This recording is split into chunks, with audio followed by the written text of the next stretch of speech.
नक्सलियों हथियार छोड़ दो, माला माल हो जाओगे। इसका मतलब क्या है?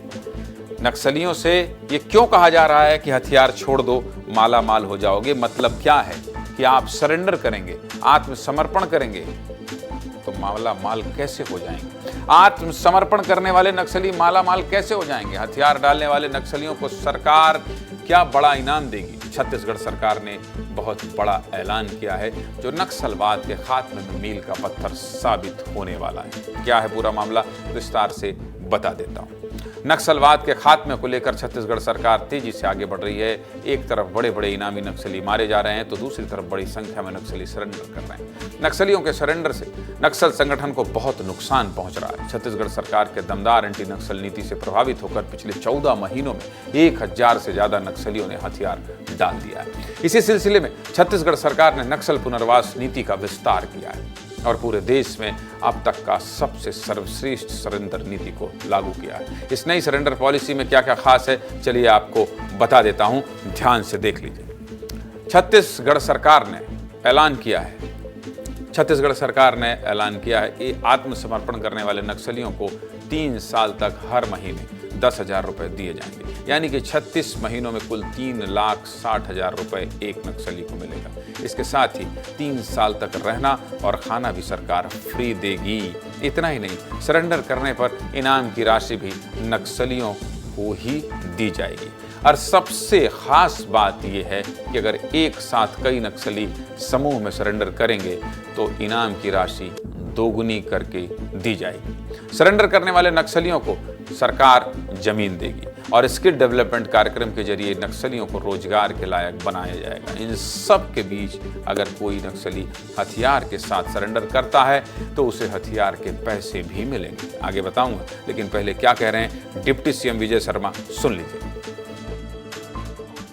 कि नई जो नीति सरेंडर नीति थी उसका भी अनुमोदन मंत्रिमंडल से हो चुका है। जब ये निर्धारित हो जाएगा कि ये व्यक्ति नक्सल ही है और आकर के आज सरेंडर कर रहा है तो 3 वर्षों तक उसके रहने की व्यवस्था फ्री होगी, भोजन की व्यवस्था फ्री होगी, प्रत्येक माह 10,000 रुपया उसको दिया जाएगा, उसका स्किल डेवलपमेंट किया जाएगा, उसके लिए ज़मीन दी जाएगी, उसको प्रधानमंत्री आवास दिया जाएगा, उसके ऊपर की गई इनाम की राशि उसको दी जाएगी, वो जो हथियार लेकर आएगा वो राशि भी उसको मिलेगी। अगर बल्क में सरेंडर करते हैं तो इनाम की राशि डबल हो जाएगी।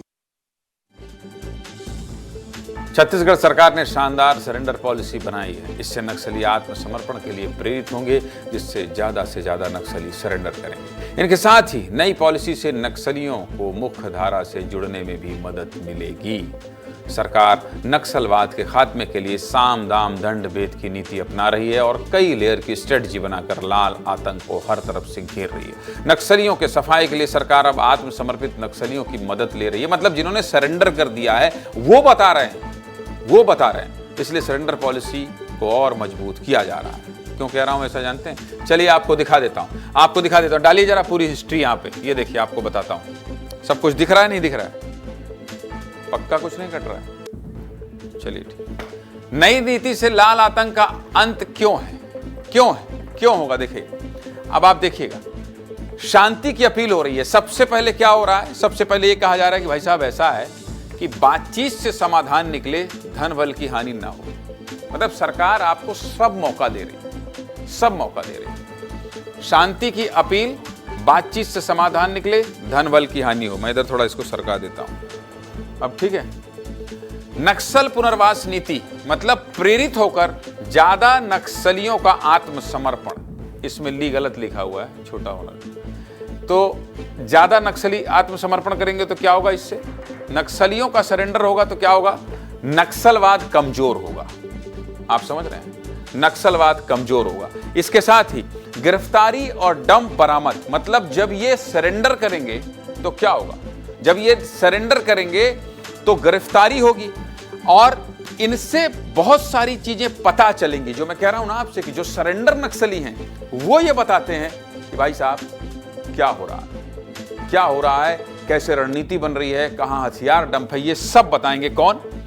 ये जो सरेंडर कर रहे हैं। और इससे अगर हथियार नहीं डालेंगे तो ये हो रहा है एनकाउंटर, जो 14 महीने में 335 नक्सली ढेर किए गए हैं। 335 नक्सली, ये पूरा आपको मैंने एक ग्राफिक्स के जरिए बता दिया कि इससे क्या होगा, इससे क्या होगा, इससे क्या होगा, और ये जो देख रहे हैं आप, इससे क्या हो रहा है। इस ग्राफिक्स के जरिए आप समझ गए होंगे कि जो नक्सली जिस भाषा में बात कर रहा है, सरकार उसी भाषा में बात कर रही है, उसी भाषा में जवाब दे रही है। जो नक्सली सरेंडर कर रहे हैं, सरकार उनके उत्थान और सुधार के लिए भरपूर सहयोग कर रही है, और जो नक्सली हथियार नहीं छोड़ रहे हैं, उन्हें हथियारों से ही जवाब दिया जा रहा है।